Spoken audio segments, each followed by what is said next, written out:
Ingenio San Joaquín, Bahía, 1837. El sol pegaba sobre la tierra como un yunque caliente, y el aire olía a caña recién cortada, azúcar quemada y sudor que se mezclaba con el polvo. En la senzala, la luz entraba por rendijas como cuchillos de silencio. Allí, donde las hojas de la caña crujían y los gritos se perdían entre molinas y corrales, vivía Sofía, una mujer cuyo nombre apenas cabía en la memoria oficial, pero que llevaba en la piel la historia de generaciones. La rutina era una cadena hecha de horarios y castigos, de manos que trabajaban antes del alba y dormían después del último rescoldo. Una tarde, cuando el viento trajo algo que no debía pertenecer a ese lugar, apareció un carruaje cubierto de polvo y una figura que llevaba la elegancia de otras ciudades y la determinación de quien tiene un secreto que pesa. ¿Quién sería ese hombre con corte de príncipe y ojos que no acostumbraban la dureza del ingenio? Permanece hasta el final, porque lo que verás no es solo una historia de amor imposible, es la historia de cómo una decisión humana puede cambiar el destino de muchos. Antes de comenzar, escribe en los comentarios desde qué ciudad nos acompañas y la palabra libertad si crees que el amor puede transformar realidades. ¿Puede el amor salvar a una esclava o será solo una promesa que el viento se lleva? La vida de Sofía era una geografía de tareas repetidas y humillaciones. Desde niña había conocido la senzala como un segundo cuerpo. Aprendió a medir el día por el varal donde colgaban las ropas lavadas y por el sonido rítmico de la muenda que aplastaba caña y esperanzas. Sus manos, pequeñas pero firmes, sabían distinguir un remiendo de un corte profundo, una llama inofensiva de otra que quemaba hasta las memorias. Lucía era su amiga del alma, una mujer que le enseñó a cantar en voz baja para que los capataces no escucharan. Manuel, su hijo, dormía en un rincón bajo telas raídas y sueños rotos. El capataz llamado Baltasar gobernaba con una mezcla de desprecio y rutina, y el mayorazgo de don Rodrigo se alzaba como una sombra que exigía trabajo y silencio. En ese universo, las noches olía la cera y a fe, a oraciones murmuradas en la oscuridad por mujeres que no podían nombrar su furia. Sofía aprendió a esconder memorias en el pliegue del delantal, el golpe que le marcó la mejilla, la promesa rota de un hombre que la prometió y no regresó, la risa que le quedaba solo cuando podía llorar sin ojos ajenos. Todo eso conformaba la verdad cotidiana, pesada y simple, hasta que la llegada de aquel forastero abrió una rendija que la luz empezó a atravesar. La voz que anunció la compra llegó con el polvo del camino. Un criado de la casa grande, Lázaro, trajo noticias. Un extranjero había llegado pidiendo ver al patrón.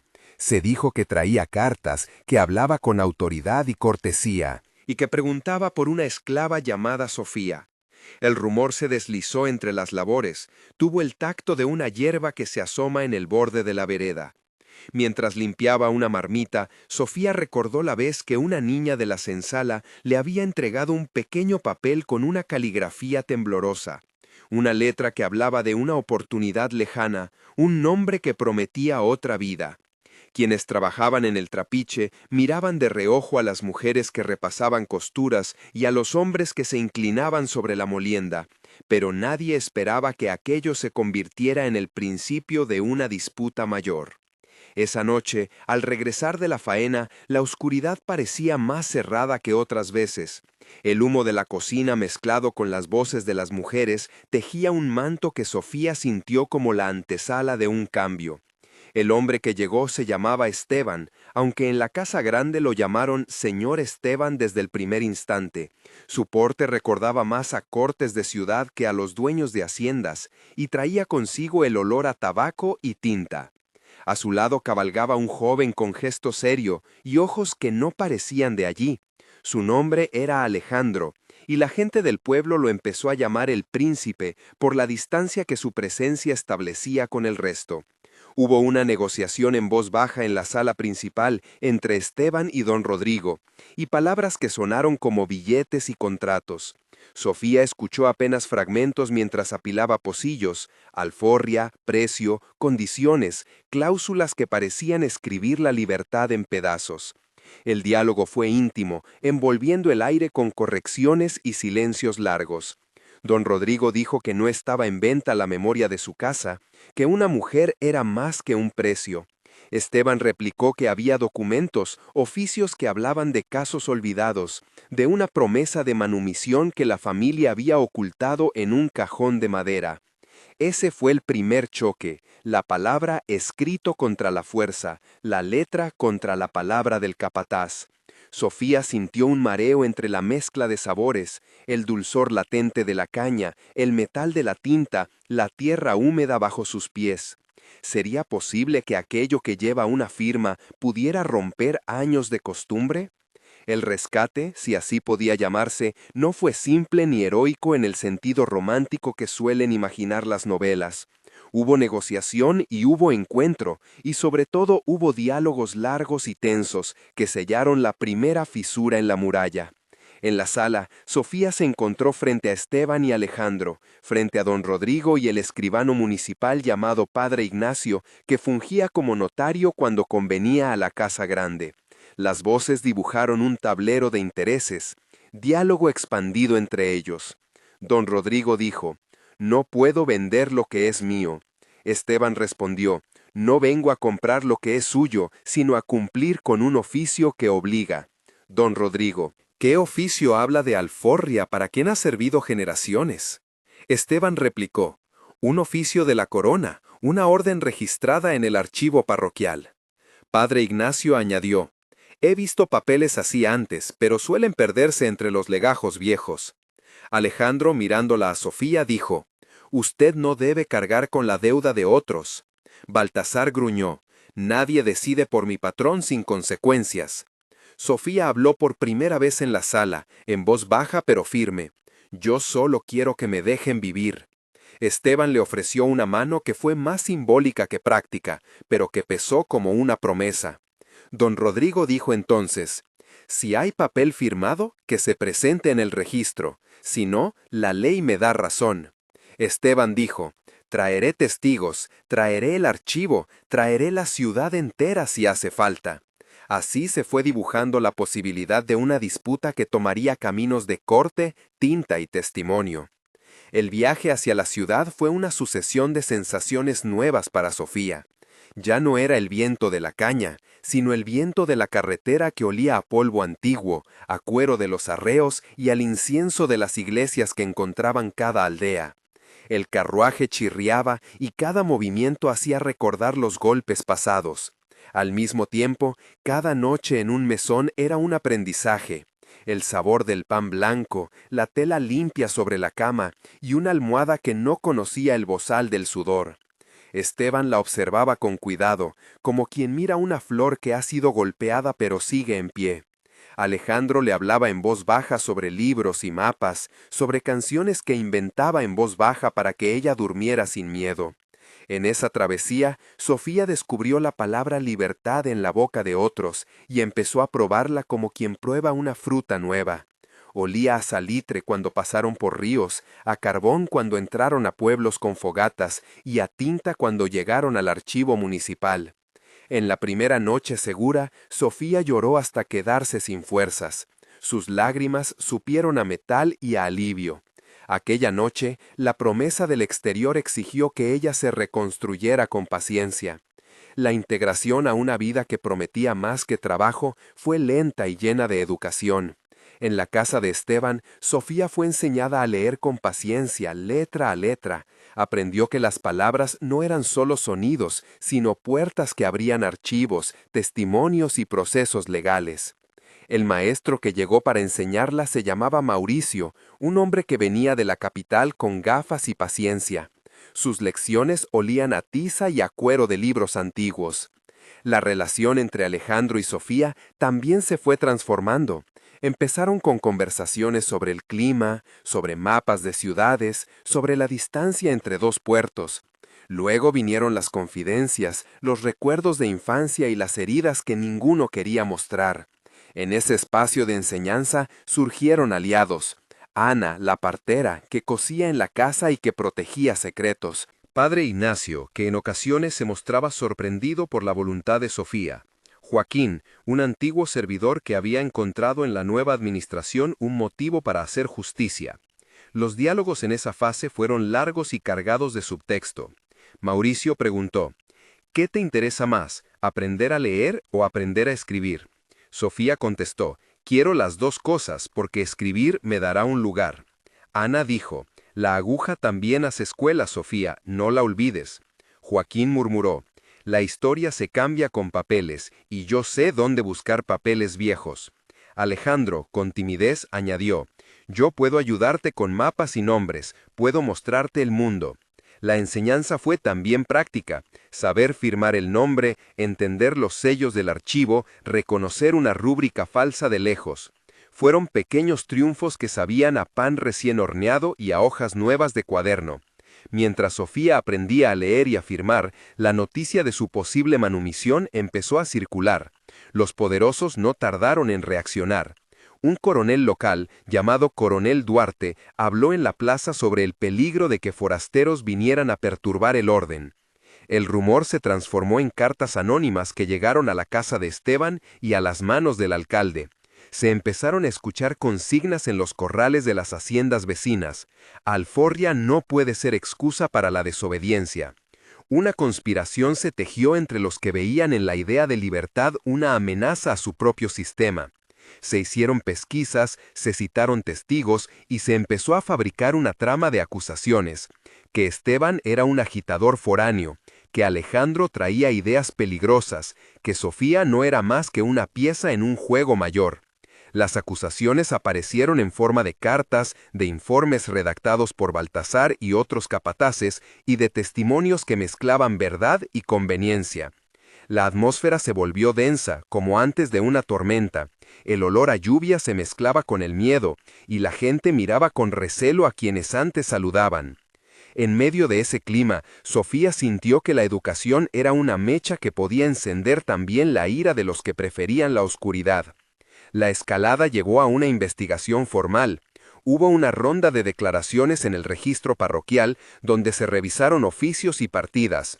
Entre los papeles apareció un documento parcial, una orden de la provincia que se refería a alforrias concedidas por un antiguo juez, pero con una rúbrica que necesitaba confirmación en el archivo mayor. La descripción técnica de ese proceso requería pasos precisos: solicitar copia del oficio original ante el escribano, presentar testigos que conocieran la firma, cotejar sellos y selladuras y finalmente registrar la petición en el libro de actas para obtener efecto legal. Cada uno de esos pasos se detalla en el protocolo del registro, con plazos, costas y firmas que debían coincidir. El trabajo burocrático tuvo aspecto de ritual. Papel por papel, firma por firma, se armó la posibilidad de un juicio administrativo que podía estampar la manumisión. Libertad en letra y tinta. En esos trámites se introdujeron nombres que daban forma a pruebas y contrapruebas. Rita, la archivera que encontró un folio en un cajón polvoriento. Don Emilio, un notario que recordó haber visto la rúbrica décadas atrás. Y una mujer anciana, Carmen, que testificó haber oído hablar de un compromiso de la Casa Grande con el dueño anterior. La burocracia era lenta, pero su lentitud traía consigo una esperanza metódica. Si la letra hablaba, la fuerza tendría que retroceder. Al crecer la tensión, surgieron varios momentos de peligro que probaron la resistencia de Sofía y quienes la apoyaban. El primer incidente serio ocurrió en una madrugada en que la casa fue rodeada por hombres que venían a intimidar. El momento de tensión duró unos minutos que parecieron una eternidad. Hubo golpes en la puerta, voces que exigían que Sofía fuera entregada y amenazas que olían a violencia. Sofía, escondida en una habitación, sintió el latido de su corazón en el oído y el frío de la madera bajo sus manos. Ana, que vivía en la casa, abrió la ventana y regaló al exterior una voz clara que dijo que allí no había nada que entregar. Los intrusos se fueron con promesas de volver y con ofensas que quedaron colgadas en el aire como nubes negras. Esos minutos dejaron la marca de una amenaza real y una certeza: la libertad no se obtiene sin peligro. Un segundo momento de tensión llegó en la plaza cuando un grupo de campesinos intentó tomar posición contra Esteban y Alejandro, acusándolos de provocar disturbios. Hubo una pelea verbal que casi se tornó física. Las autoridades locales miraban desde lejos, calculando la ganancia de un bando u otro. Las voces se enredaron. «Aquí se respeta la ley», dijo el coronel Duarte. «La ley está con ellos», replicó Esteban con firmeza. Sofía observó desde un umbral y entendió que la lucha tendría que ser tanto en la calle como en los despachos de tinta. El clímax verdadero fue una confrontación pública, el juicio administrativo que debía definir la validez del documento de manumisión. En la sala del cabildo se reunieron testigos, escribanos y vecinos. El ambiente olía a cera y a sudor de gente que esperaba el desenlace. Las intervenciones fueron intensas y los diálogos extensos. Testigos contrarios a la liberación alegaron manipulación y falsedad. Quienes defendían a Sofía presentaron la narración de papeles encontrados, testigos creíbles y una cadena de custodia que se explicaba con fechas y sellos. En el momento de mayor tensión, Alejandro tomó la palabra y dijo: «Pedimos que se respete la letra y el espíritu del oficio». Don Rodrigo replicó por su abogado: «Los papeles pueden ser de otra mano». Padre Ignacio, con voz temblorosa, añadió: «Mi firma avala que el documento fue visto». Rita presentó el folio encontrado y explicó cómo lo halló entre papeles olvidados en un arcón. Los intercambios fueron numerosos y picados. Se contaron cerca de 10 réplicas entre testigos y defensores en esa sesión, y cada réplica pesó como un argumento que podía torcer la balanza. Hubo un momento en que la sala quedó en silencio y se escuchó el roce de la pluma en el papel cuando el juez firmó una medida provisional que permitía la estancia de Sofía fuera de la Casa Grande mientras se verificaba la autenticidad de los documentos. Fue una victoria parcial, una garantía que daba respiro pero no certeza. Las consecuencias de aquel fallo inicial abrieron un hilo de oportunidades. Sofía pudo vivir en la ciudad, asistir a una escuela improvisada y conocer a otras personas libres o a medias libres que le contaron historias parecidas. Empezó a trabajar en una pequeña tienda de quincalla, donde el sonido de las monedas y el trato directo con clientes le enseñaron a manejar cuentas y relaciones. También dio pasos concretos para ayudar a otros. Contrató, con apoyo de Esteban y de algunos aliados, la compra de la manumisión de 2 mujeres de la senzala. Sus nombres quedaron registrados: Lucía, que había sido su amiga desde la infancia, y Marta, que trabajaba en la cocina del ingenio. La lista de libertades adquiridas se fue extendiendo en actas y papeles que Sofía firmaba con la mano aún temblorosa, pero firme. En la esfera pública, las reacciones fueron mixtas. Algunos vecinos la aplaudían en secreto, otros la señalaban con desprecio. Baltasar, el capataz, fue llamado a declarar y terminó siendo desplazado por la presión de los testimonios y la pérdida de credibilidad. La prensa local, en forma de panfletos y rumores en la plaza, dedicó una hoja a la historia de Sofía y la tituló de modo sensacionalista, lo que generó mayor curiosidad y también crítica. Con el tiempo, la historia escaló a instancias superiores. Los papeles fueron revisados en archivos distantes, se cotejaron firmas con libros notariales y se produjo una sentencia más firme que reconoció la validez del oficio de manumisión basado en la rúbrica original. La especificidad técnica de ese pronunciamiento incluyó la homologación de sellos, la certificación notarial de las firmas y la publicación en la Gaceta local para que tuviera efecto público. Ese proceso técnico fue comentado en la plaza con cierta solemnidad. Se habló del registro, del acta y de la importancia de que la burocracia, a veces lenta e injusta, pueda también, en ocasiones, resguardar derechos. Sofía, ya con la firma que la declaraba libre, no descansó en celebrar. Sabía que la libertad había de ser cimentada con trabajo y con enseñanza. Con los recursos que consiguió y con la ayuda de Esteban, Alejandro y Ana, ella impulsó la compra de un terreno pequeño y la creación de una casa de abrigo y enseñanza para mujeres liberadas. Los nombres que acompañaron esa gesta fueron muchos: Rita, la archivera; Joaquín, que facilitó contactos; Padre Ignacio, que ofreció espacio en la capilla para clases, Manuel, su hijo, que comenzó a asistir a escuelas, y Carmen, la anciana testigo que fue reconocida públicamente por su valentía al declarar. El epílogo se despliega en tiempos, 1 mes, 3 meses y 6 meses que muestran la transformación tangible de la vida de Sofía y de su comunidad. 1 mes después de la sentencia, la casa de abrigo abrió sus puertas en una casona prestada por el padre Ignacio. Se sentía en el aire el olor a pan recién horneado y a tinta de cuadernos nuevos. Mujeres liberadas llegaban con maletas pequeñas y ojos grandes, algunas con historias de golpes, otras con el silencio profundo de quien no sabe qué esperar. Sofía organizó las primeras clases: lectura, aritmética básica, costura y oficios prácticos. Las jornadas comenzaban con una oración breve y luego se llenaban de voz y de trabajo. Se escuchaban las agujas, el roce de telas, el murmullo de palabras que aprendían forma.